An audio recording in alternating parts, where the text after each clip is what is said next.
So I find this very interesting because, um, born in Oklahoma, growing up in Missouri, we're not really talking about two known hotbeds for music, right? So you grow up, you're very young, you start a professional career of music at the age of 12. Correct me if I'm wrong. No, Um, that's correct. so what got you started? I mean, you're a farm boy from Missouri. How did this happen? I got to hear it. Well, the first thing that happened was I saw the Beatles on Ed Sullivan when I was 5. And I knew that minute that I wanted to do. I remember looking at the television and thinking, I want to do that.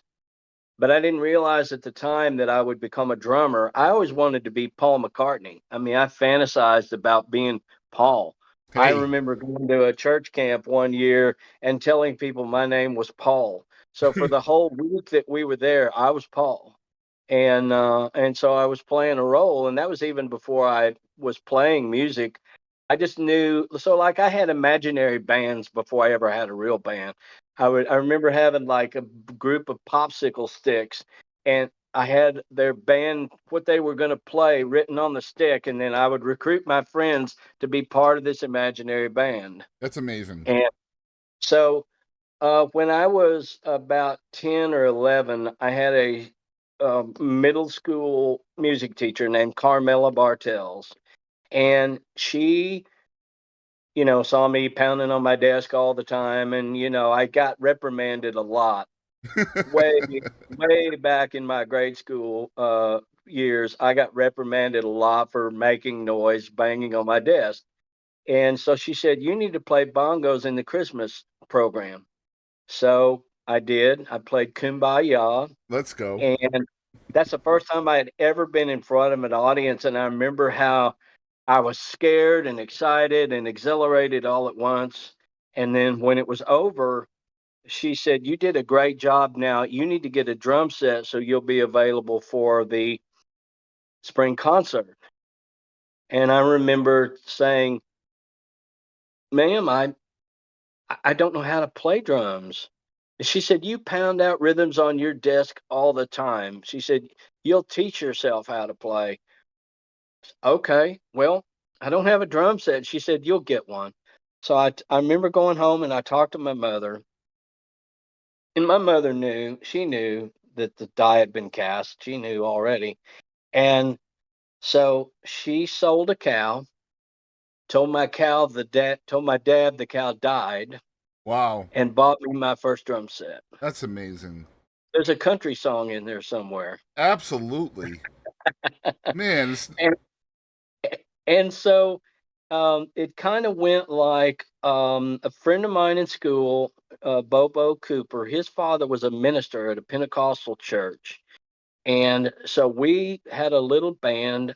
Initially, we were called Peace Two, and the whole point of that name was peace in America, peace in Vietnam. You have to think about the era. It was Mm. 1970, I think, and we thought we were little activists, I guess. Well, you And were, you were. and That's so, yeah, and so we started. We wrote our own material, and we practiced in the church. And one day, there was a group of three women. They were related. They were cousins, and I think there was two sisters and a cousin. No, I'm sorry. There were four of them. One played piano. Then there were three. There were sisters and cousins. Anyway, they were called the Gospelettes, and they heard me play, and they said, would you play drums for our band? And I'm like, well, sure. I really don't know much about gospel music, but so I played with them, and it was like rock and roll. I yeah. mean, it was the stuff that they were playing. This Pentecostal gospel was like, it had rock beats. It was like heavy rock and roll and lots of emotion and people crying, and it was like I'm like, wow, this is so cool. Mm. And I remember, getting paid. They passed the collection plate around, and we'd get a little pocket change. And I just thought that was so cool. And then a friend of mine, so we started doing not only I was playing with them in Missouri, Kansas, Arkansas, kind of in that four-state area where I grew up. And then our little band, which was really a duo, we eventually added another player, but we were a duo, and so we played everywhere we could. We played at school functions, we'd play little private parties. My mom would throw parties at our house, and we'd invite people, and we'd play, and we thought we were just rock stars. I Hmm. mean, and so um, I moved to a bigger town the year that I was 13, I moved to Aurora, Missouri, and a friend of mine in school one day said, "My sister has broke her arm. Would you come play drums for our band?" And You I didn't. said, You didn't. You "Where?" didn't break her arm, did you, Cliff? You didn't do that. No, but I did know her. And he told I said, "Where is this at?" And he said, "At Nick's Caravan West." And I went, "Nick's Caravan West?" I mean, it was this big, huge, it used to be an old chicken house, and it seated like 2,000 people. And Wow. like Hank Jr. played there, and all Wow. these stars played there that were traveling. And I just thought I thought that was my big break. So I went and played, and everybody in the band was an adult except for one of the singers. He was a nephew to the man that owned the club, and he was, I think, 13 at the time. We were about the same age, but everybody else were adults, and so these are all phenomenal players. And I remember the girl, she came the first night I played, and I got down off stage, and I said, "What do you think, Petey?" And she said, "You play too much." She said, "Think sewing machine. Think just keeping a groove, a constant solid groove, so they can follow along with that." And I went, Mm. "Okay." So I did that. And then I figured how to put my own little, because I was a rocker. I loved rock music. And so I would put little fills in, like maybe Russ Kunkel would do in the Carly Simon song, or something like that, where it'd be big, loud tom riffs, and they'd kind of look around at me and they're like, "Wow, that's cool. I like that."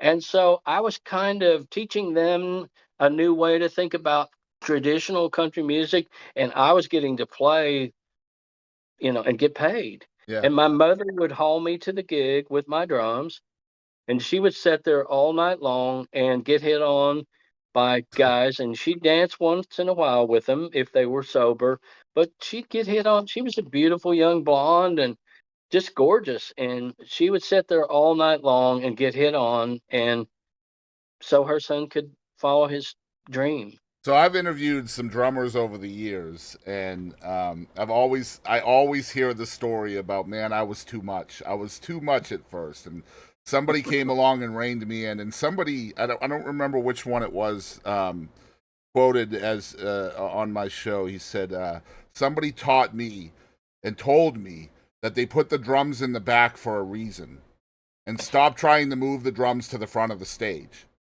And so, what I've always, every time I hear a drummer say I was too much, I always go back to that quote because it's so true. The drums are always in the back. They're always in the Yep, back. they're always in the back. So, So and of course, I wanted to be out front, yeah, yep. And you but ended up there in your own way, and we'll get there.